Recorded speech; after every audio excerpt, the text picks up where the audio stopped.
2 or 3 rows filled. I know, right? Hopefully I'm not too intimidating. Okay, let's get this party started, everyone. Today's theme, is this healthy? How do we read labels? What does all that stuff mean, all those numbers, all those words? So the first thing to talk about, which we definitely touched on in more detail last Power of Wellness that we did last month, is the buzzwords, right? The outside exterior can look nice and shiny and colorful and interesting, but very little of the time does it give us accurate information on what's actually in the product. I mean, you can see up here, they're marketing Cherry 7-Up to have antioxidants, aka soda is healthy, which we all know isn't. So when in doubt, turn the package over and look at the details. But what exactly consists of the label?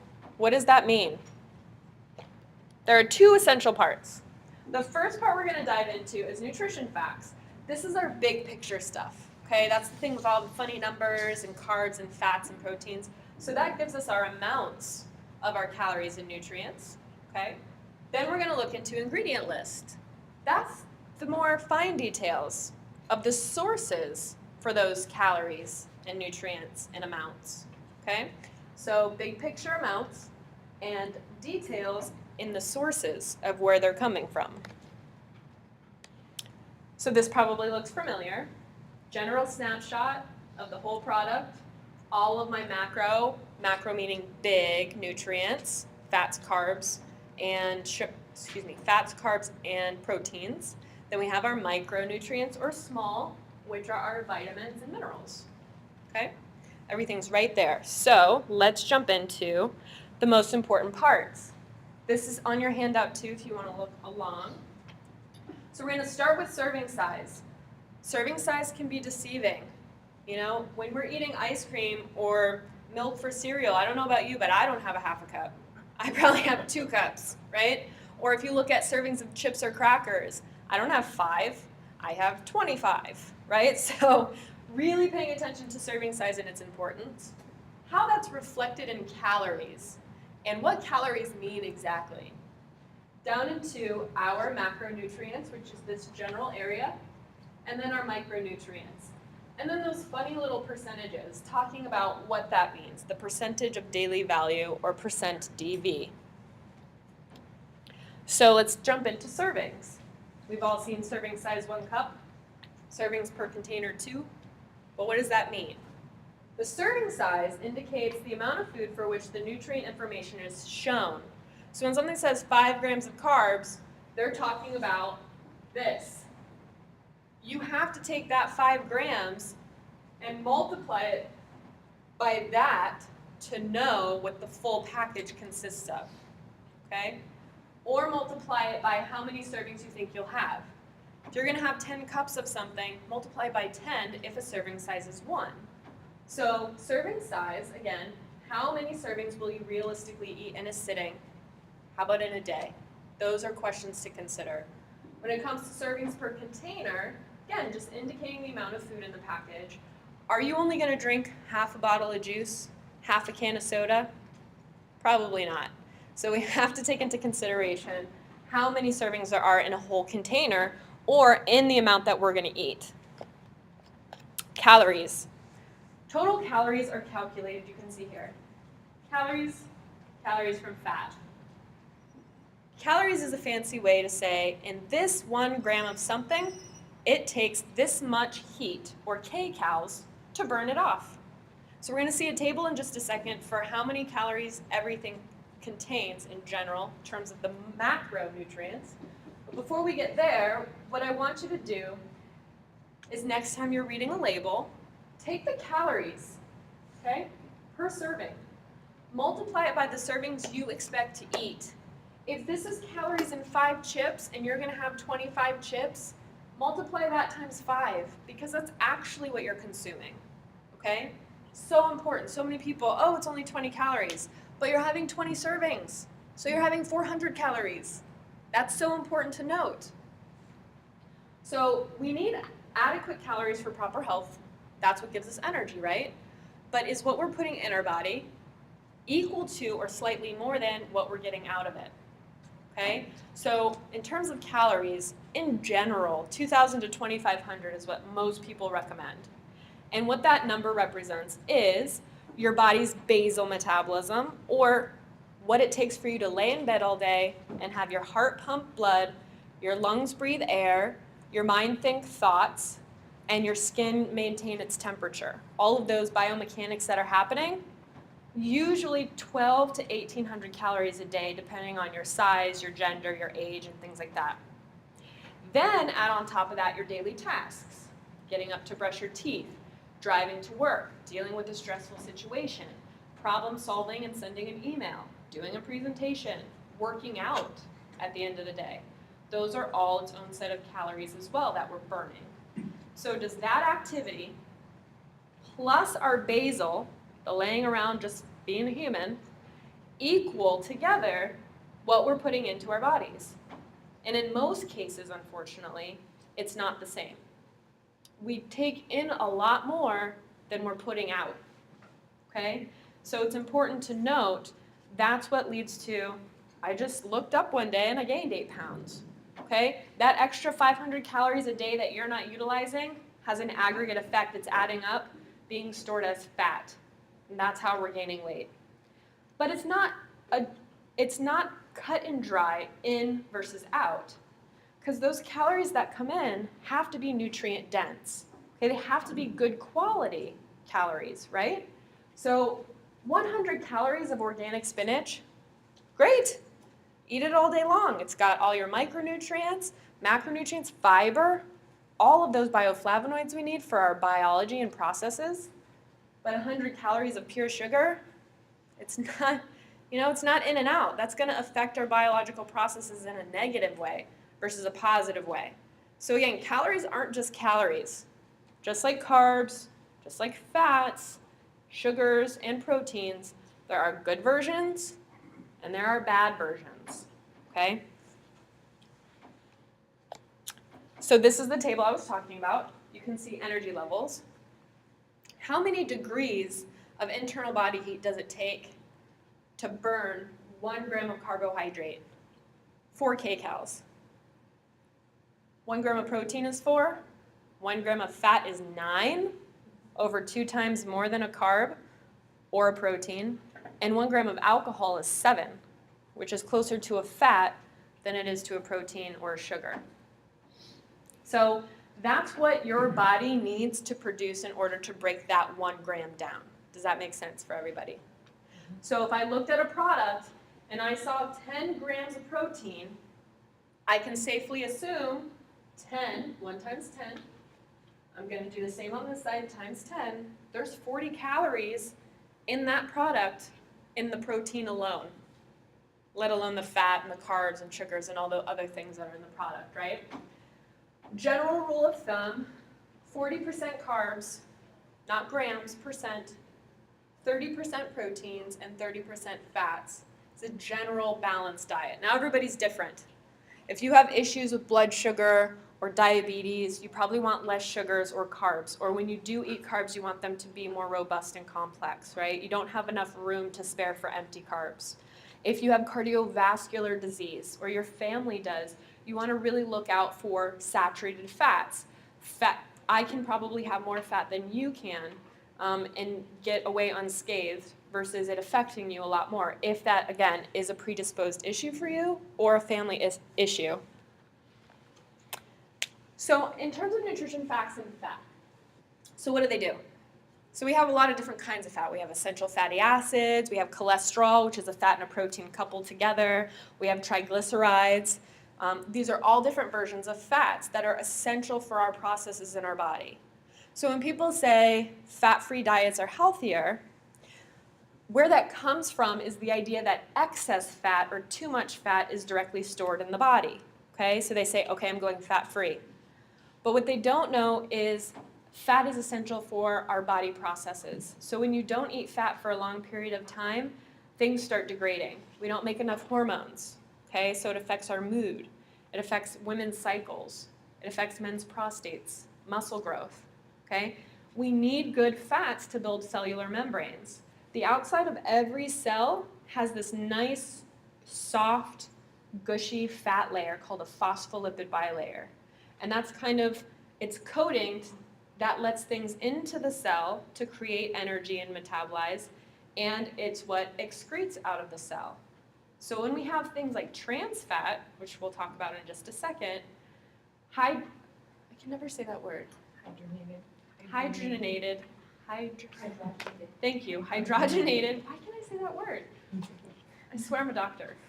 So that is actually used to take a liquid fat and turn it into a solid or semi-solid. So we're taking something like an oil and turning it into a margarine or a shortening, but as that happens outside of the body, that's happening inside the body too. So that nice liquid layer of our cell to make it fluid and communicative with its environment, that starts hardening. Good stuff can't come in and bad stuff can't go out, so the cell just dies. So that's why the whole trans fat is bad. That's an actual fact. But not all fat is bad, okay? And why do we need them? Not only to build structures and help with synthesis of things, but also because fat-soluble toxins and vitamins are necessary to have fat bind to them so that the vitamins can be used and the toxins can be released. Otherwise, they just recirculate without going anywhere, okay? So we need good quality fats, but what are good fats? Saturated, unsaturated, trans. We just touched on trans, right? Know that the FDA, if it's less than 0.5 of a gram of trans fat, they're allowed to say 0, okay? But let's say a serving of 5 Cheetos has 0.48. It's under 0.5, so they can market it and say 0. But if you're gonna have 30 Cheetos that day, 0.5, right, times 6, that's 3. 3 whole grams of trans fat you just ate. You just gave your body all the ingredients it needed to start basically killing its cells, hardening that phospholipid bilayer. So we need to read between the lines, and that's why I'm here today, is to educate you on what they say is okay versus what it's really trying to communicate, right? And how do we look past the 0 trans fat and turn it over and know in an educated way, okay, this says 2% partially hydrogenated, said it. But it still contains it, right? So that's a problem. So let's focus for a second on saturated and unsaturated fat. So a lot of people are like, okay, fats, cholesterol, what's what, good, bad, and different, I don't understand. So unsaturated fats tend to increase LDL, cholesterol, and VLDL, low density and very low density lipoprotein. Saturated fats, on the other hand, or excuse me, I'm backwards, aren't I? Unsaturated, I did that.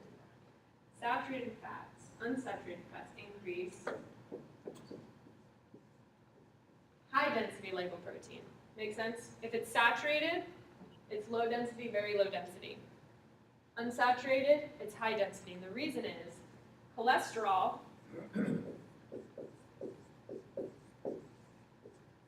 consists of a fat and a protein. Okay? They circulate through the blood, they find a receptor that they need to attach to, and then they say, hey, receptor, I'm going to turn you on. I'm going to give you protein to make building blocks for muscle, and I'm going to give you fat to make hormones today. Okay? You fit into that receptor, great job. But they're not always equal ratios. In saturated fat, the fat is huge, and the protein is tiny. So what does it do? It deposits fat in tissues and other places. Takes it out to peripheral tissue. Peripheral meaning, external limbs, body, not to the heart or to the liver for excretion. High density or good cholesterol, they say is good because the fat is really tiny and the protein is really big. So this guy is what's responsible for going out, getting excess fat, bringing it to the liver to be conjugated and expelled. So this is why saturated fats and bad cholesterol have that relationship because of how it works in the body. Unsaturated fat or good cholesterol, high density, is directly related to how it works in the body. So this helps us use it and lose it. This attaches and we store and gain. Does that make sense? So that's the difference between saturated and unsaturated, bad cholesterol and good cholesterol, and how their relationship. So when you look at a label, okay, and it has 12 grams of fat, that's kind of high in fat in that one serving, but it's all unsaturated fat, and I look down at the ingredients and it comes from coconut oil, avocado oil, some sort of plant-based oil. I'm going to put that in my cart. But if that 10 to 12 grams of fat is a saturated fat that's partially hydrogenated, I'm not going to put it in my cart. Sorry, but that doesn't pass my test. Is that why fish oil is good for you? Because it's considered an unsaturated fat? Yes. Did you hear the question? Is that why fish oil is considered good for you? Because it's an unsaturated fat? That's exactly why. Okay? So fish have omega-3s and other omegas, which are really high quality unsaturated fat. Okay. Eggs have both. Mm-hmm. Eggs have a balance of both. If you don't have a sensitivity to eggs, or you don't have high cholesterol already, eat eggs all day, every day. And a good thing to note is saturated fat in a totally healthy person that has no markers of cardiac disease like myself. I have a slight family history, but only one person out of all my lineage. Then I can get away with eating more saturated fat than somebody who said, maybe their great-grandparents and grandparents both died of stroke and heart attack, and they had atherosclerosis, okay? Their chances of their saturated fat causing problems like hardening of blood vessels and plaque buildup is a lot higher than someone like me. So that's, again, when the whole biodiversity, your dynamic nature as an individual is so important. Okay, so the way to read a label is always going to be generally the same in most cases, but it has to be specifically applied to you and your household. Okay, how is it going to affect your health personally?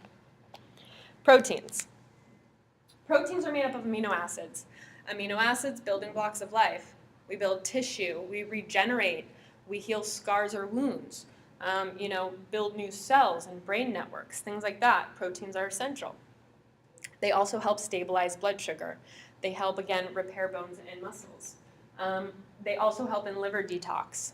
And liver is, it's kind of like the big strainer of the body, okay? It filters everything, okay? Do you change your filter once a month in your air conditioning? Maybe once every 2 months? Yeah, right. So do you notice when you change it once a month versus maybe every 3 months, the difference in the filter when you pull it out? Okay? Our liver's doing the same thing for our body. How often are we changing this filter? How often are we focusing on cleaning this filter out? So things like good quality proteins and avoiding bad fats, that's what's going to help clean that filter out. Okay? Just like AC in the air we breathe, this is how it helps our blood and our body processes. Okay? It's essential to focus on that. So, of course, we always have to check what type of protein, though, right? Again, it's quality.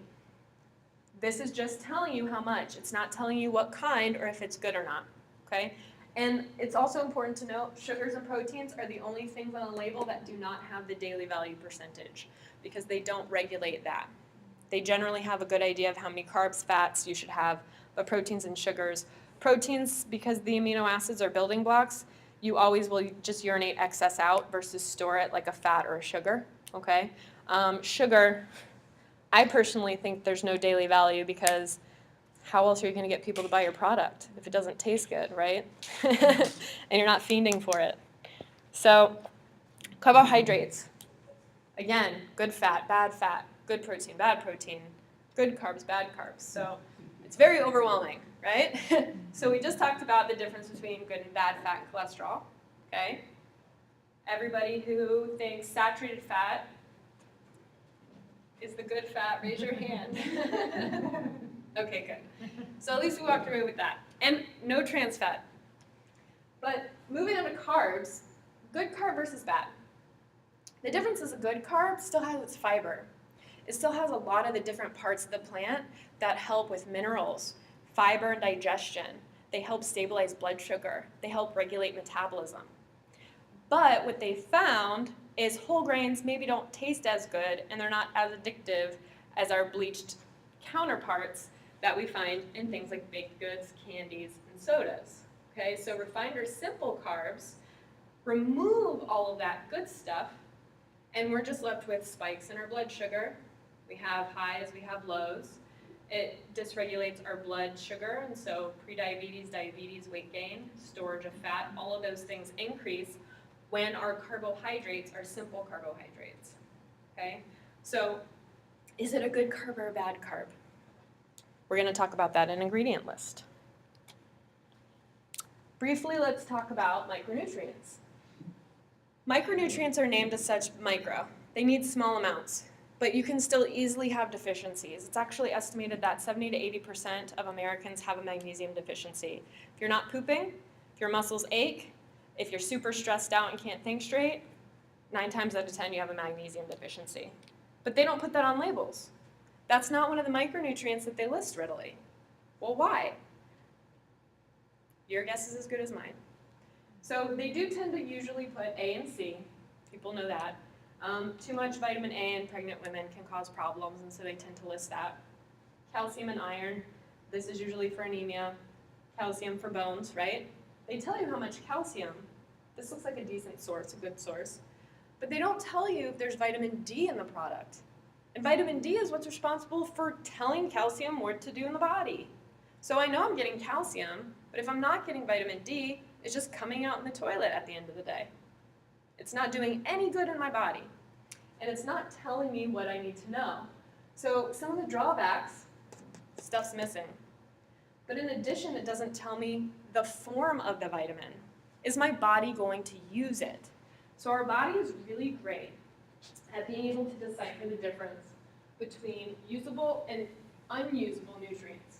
How many people here have taken a supplement, gone to the bathroom, and noticed it highlighter yellow or green? Yeah. Guess what? They were not bioavailable forms of that vitamin. Or if they were, you just took too much. So we're going to the store. We're going to buy some B12. It's great for energy. So good. Hear it in the news all the time. I have a $6 option or a $36 option. Well, obviously, I'm going to go here. I'm not going to waste 36 times more money on a little thing to put in my body. Nope.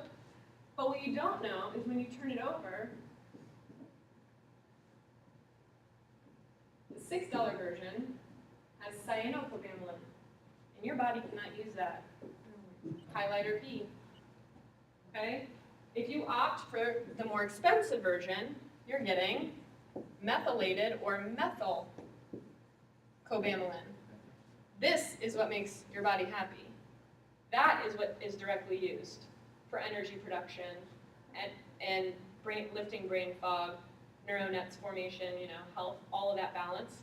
This is the form. So people say, it's just, jargon to buy the $36 version. Well, there's a reason. Methylcobalamin is a lot harder and takes a lot more work and efforts to be able to extract and put in a product versus cyano, which is super easy to make in a lab synthetically. So if it's cheap and easy, it's cheap and easy for you. So that's the difference in terms of bioavailability, which isn't mentioned on the label at all. How do you know how to get that? How do you know the difference? To know what B12 is good to get? Like, how would you know? So on the back of the label, what they'll have in this little nutrition thing, and it says the DB percent or whatever milligrams, it'll say B12, cyano, or ideally methyl. It'll say 100 milligrams or micrograms and 15% of our daily value, right? So right here is where they specify what type of vitamin. Vitamin C, how many people have seen? Ascorbic acid. Vitamin A, apalmitate versus carotenoids. Carotenoids are the bioavailable form. L-palmitate doesn't really do much in the body. So if you want to know more about bioavailability, I urge you to use Google. That's my best friend. Yeah, I'd like to know which kind. Yep, and you can get a massive list of vitamin C, bioavailable, ideal, bioavailable kind of in the middle, and worst case, you're wasting your money kind of thing. and you'll be able to see charts and lists and all that good stuff. So when you go to buy supplements or foods, you can match them up. And it's a little work at first, it really is. It's kind of a lifestyle thing to start applying these rules, but it becomes second nature really quickly, especially when there's more motivation that you feel better and healthier eating the things that are higher and more bioavailable. Some people say, I eat healthy all the time and I'm still tired. But what does healthy mean to you? Are you getting the right forms and amounts of everything you need? That's the number one question.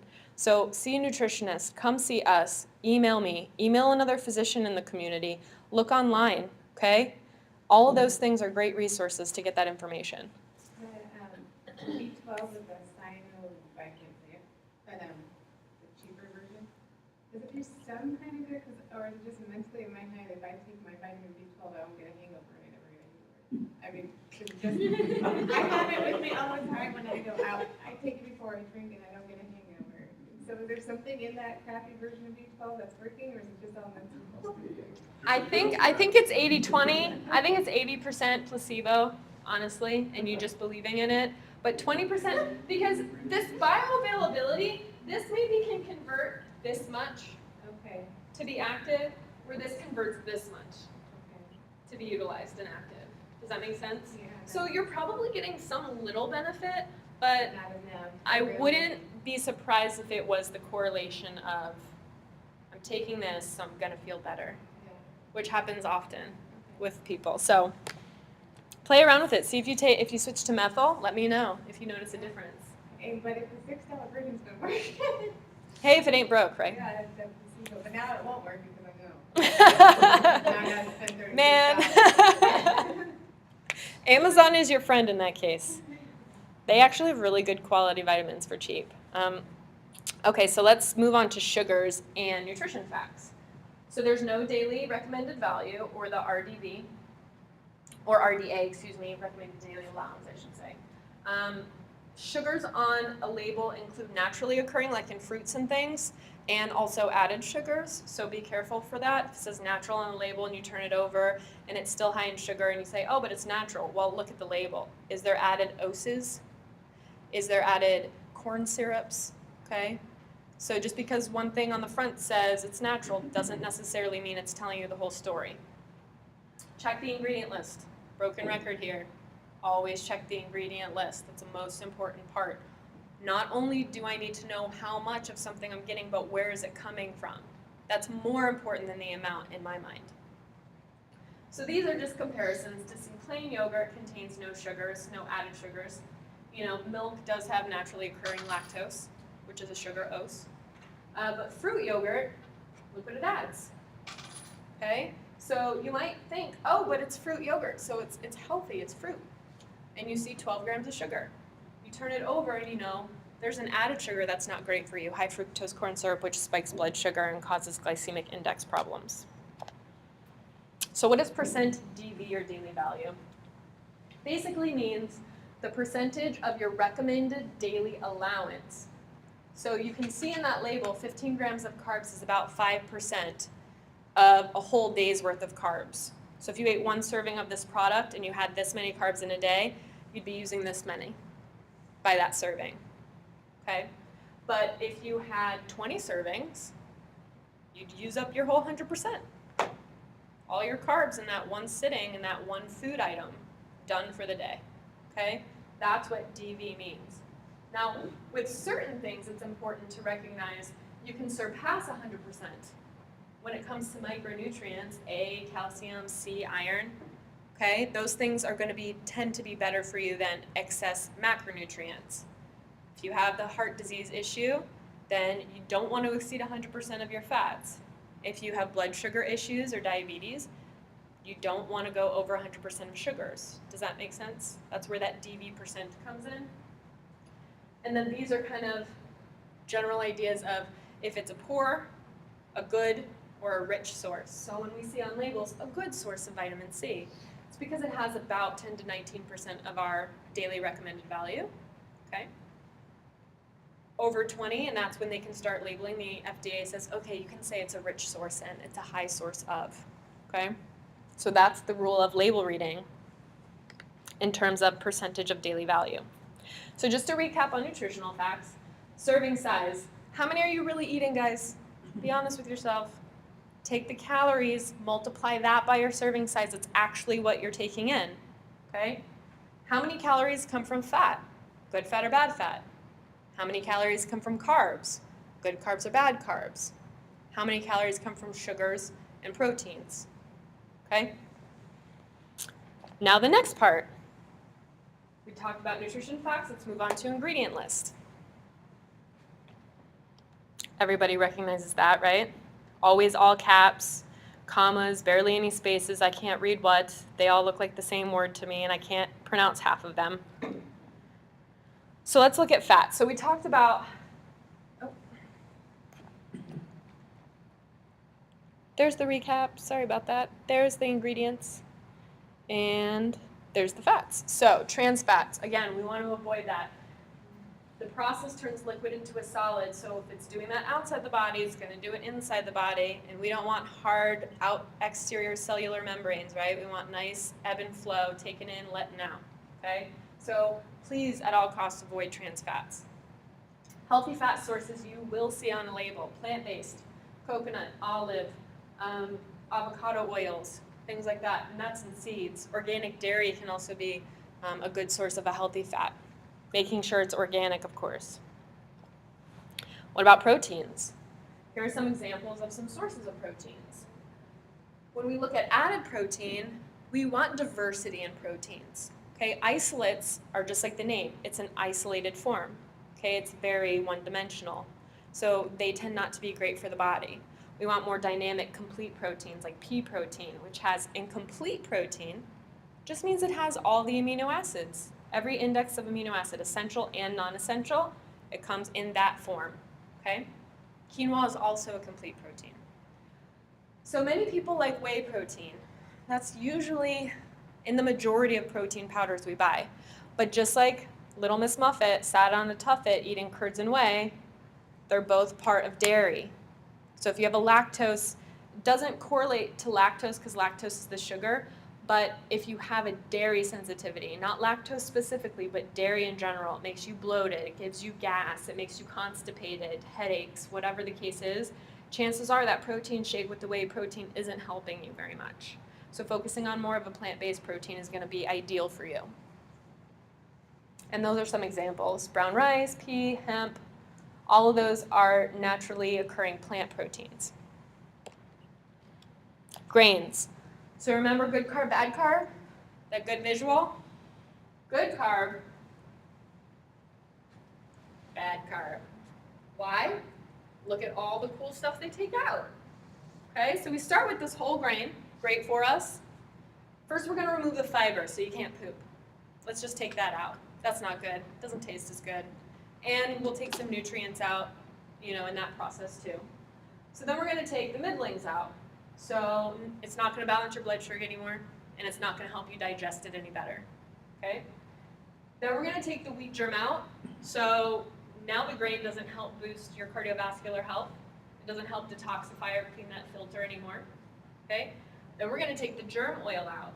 So all the vitamin E, which is a really great anti-inflammatory fatty acid, fat-soluble vitamin, we're going to get rid of that too because we don't need that.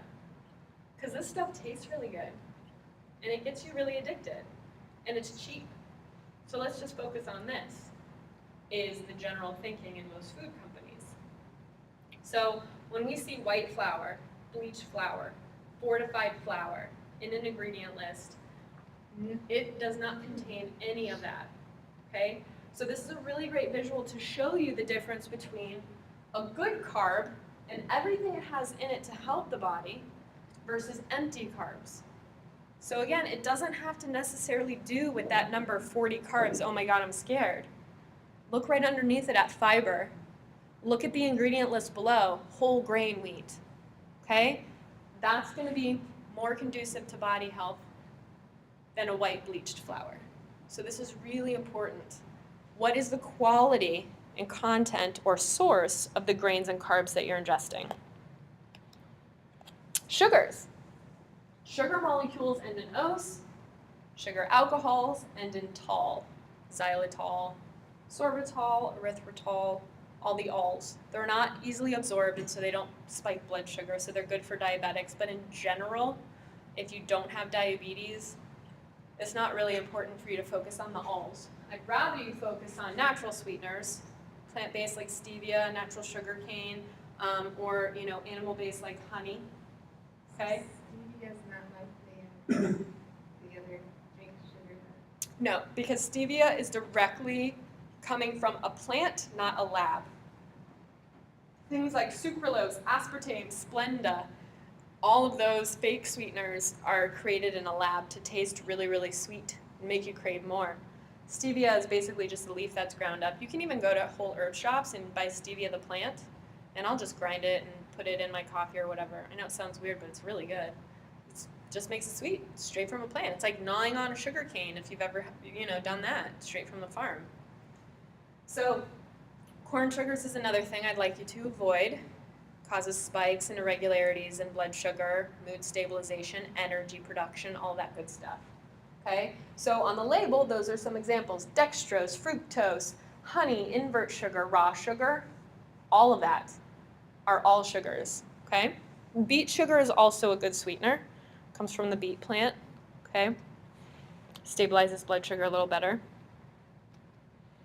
This is on your handout, so I won't get into too much detail, but when you see any of these on the label, know that when you see high fructose corn syrup, a potential side effect, if you're overweight, if you're diabetic or already insulin resistant, if you already have the spare tire or the muffin top or love handles, if you have heart disease or a family history of heart disease, every time you put high fructose corn syrup in your body, you're potentially adding to that effect and adding to that problem or creating that problem if you don't have it already, okay? And that's how you read this handout. So side effects for trans fats, artificial flavors, MSG, artificial colors, sweeteners, and preservatives.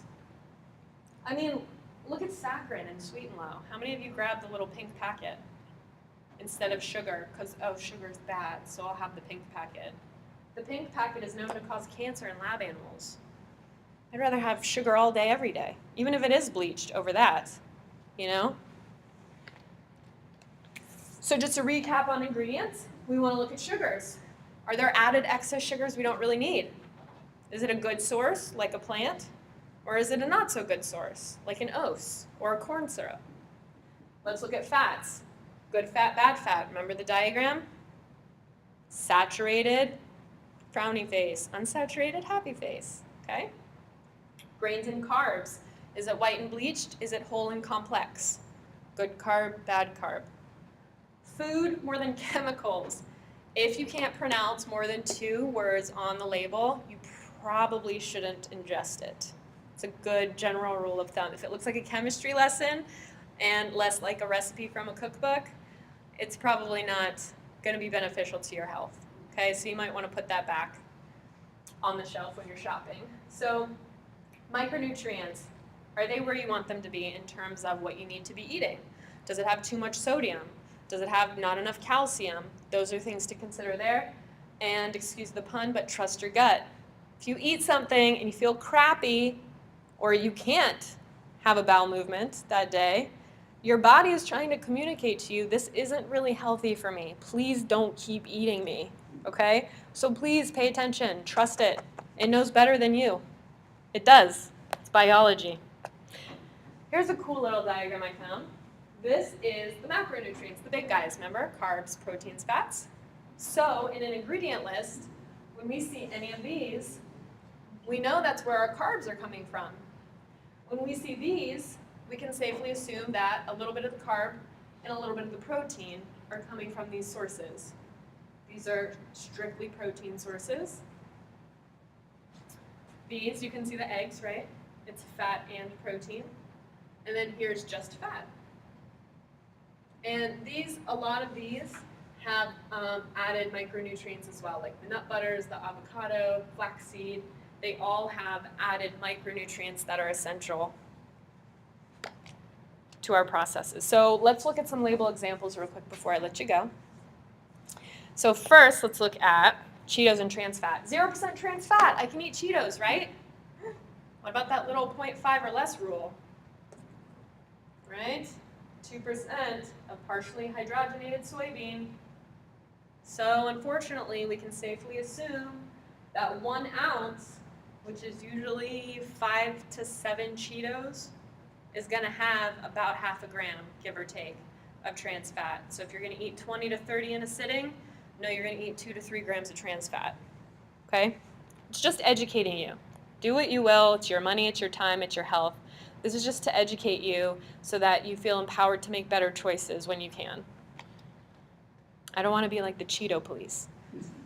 So here's some sugar, okay? I don't know about you, but I can drink a whole 8-ounce little thing of juice in almost 1 gulp, right? But little do you know, it's actually 2 servings, sometimes even 4, okay? That's how they get away with the label looking like it doesn't have a lot of sugar. But I'm not going to stop at half a soda or half a thing of juice, right?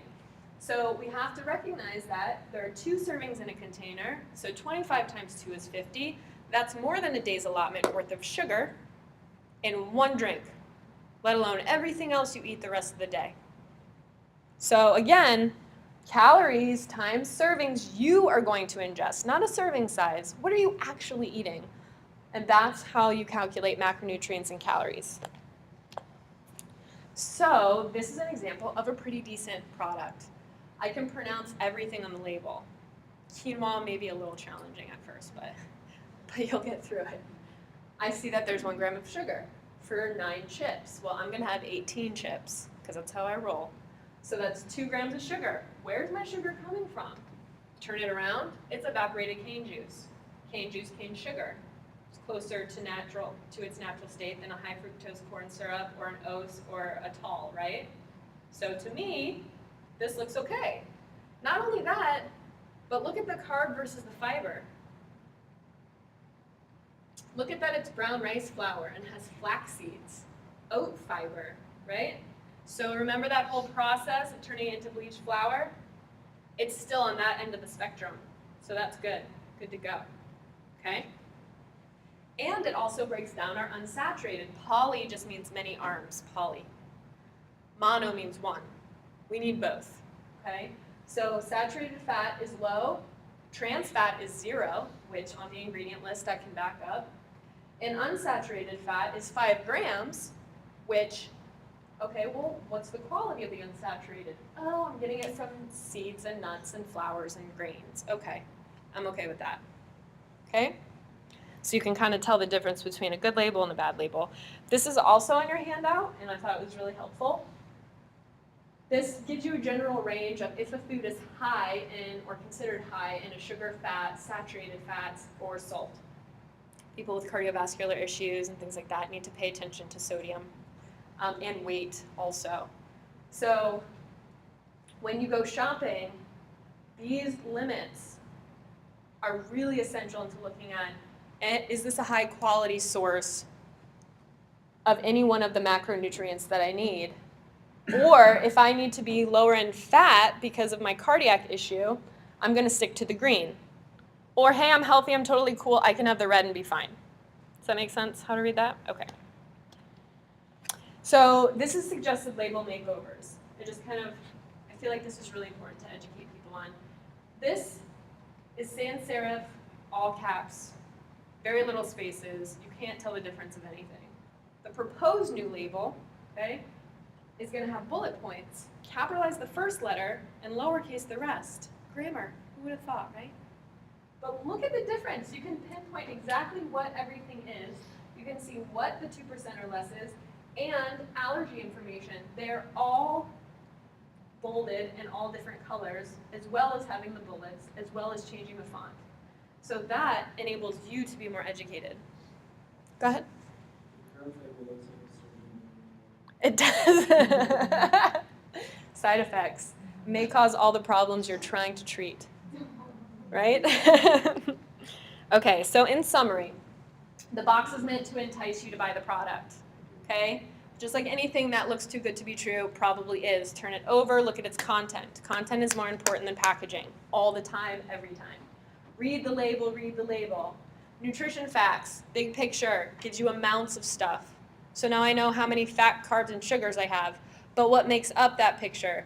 Down below in the ingredient list. Is it good quality? Is it getting you closer to health or further away from health? Okay? Avoid excess additives and processing. And not to kick a dead horse, but trust your gut.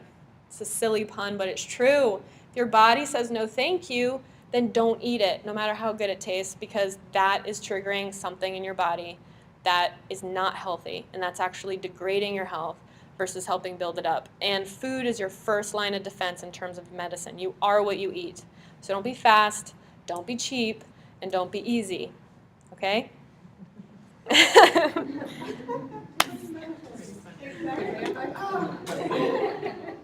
Anybody have any questions I can answer?